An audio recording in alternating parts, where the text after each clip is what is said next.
सौभाग्य की एक बात यह कि वही हुआ जिसकी आशंका इतने दिनों से जताई जा रही थी। गौ रक्षा दल के नाम पर गुट बनाकर घूम रहे लोगों ने एक बेकसूर को सिर्फ शक में मार दिया।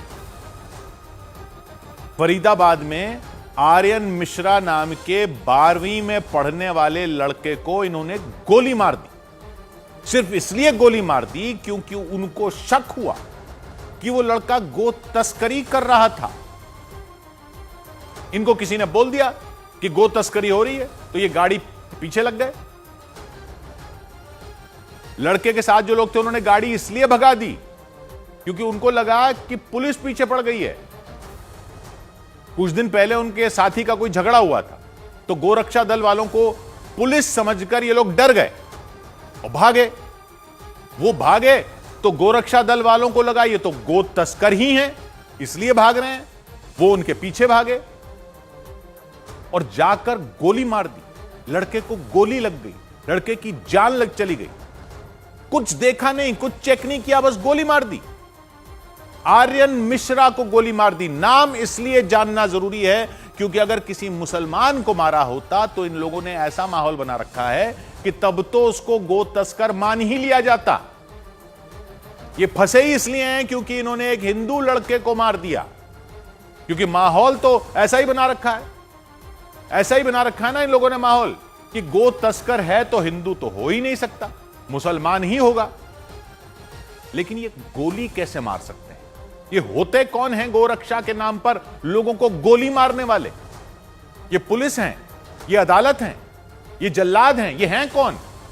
गाय की रक्षा करने का बीड़ा उठाया अगर, तो जिसको चाहे उठाकर गोली मार देंगे। ये गाय की तस्करी का भी अगर आपको पता चला था तो आप कानून के हवाले करोगे ना। अगर किसी पर आरोप है तो आप थोड़ा ही तय करोगे कि कोई गो तस्करी कर रहा है या नहीं। और गोली चलाने का क्या मतलब है?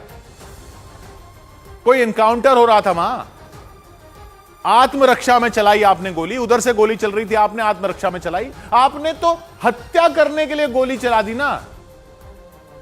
ऐसे कर रहे हैं गोरक्षा, बस आपको शक हुआ आप गोली मार दोगे। बंद कर दो, फिर थाने कचहरी सब बंद कर दो, यही लोग कर देंगे सड़क पर इंसाफ। फिर ये पुलिस से तो ऊपर ही चल रहे हैं। आर्यन मिश्रा नाम के इस लड़के ने, जो उसके साथ जो लोग थे, उन्होंने गाड़ी इसलिए दौड़ाई क्योंकि उनको लगा ये लोग पुलिस हैं। उनको ऐसा क्यों लगा? क्योंकि इनकी गाड़ी पर पुलिस जैसी बत्ती लगी हुई थी। अच्छा, वैसे तो बड़े अभियान चल रहे थे गाड़ियों से बत्तियां उतारने के, चालान काटे जा रहे थे। ये सब गोरक्षा दल वालों को अलाउड है, उनके लिए कोई कानून वानून नहीं है। वो कहीं भी जाते फिरें, किसी को भी मारते फिरें। अभी कुछ दिन पहले, उस दिन मेवात में एक मजदूर को मार दिया गोरक्षा दल वालों ने, यह कहते हुए मार दिया कि वो गोमांस खा रहा था, गाय का मांस खा रहा था। वो कहता रहा कि भाई गाय का मांस नहीं है। उसकी बीवी ने कहा कि गाय का मांस नहीं था, भैंस का था। वो मजदूर था, गिड़गिड़ाता रहा। इन्होंने जान से मार दिया, पीट पीट के मार दिया गोरक्षा दल वालों ने। वो दूसरे गोरक्षा दल वाले थे, लेकिन वो मजदूर तो मुसलमान था, तो ये मानने को तैयार ही नहीं हुए कि जो वो खा रहा था वो गाय का मांस नहीं, भैंस का है। अरे आप कोई लैब हो, आप कोई चेक करने वाले हो, साइंटिस्ट हो, आपको कैसे पता गाय का मांस है या भैंस का?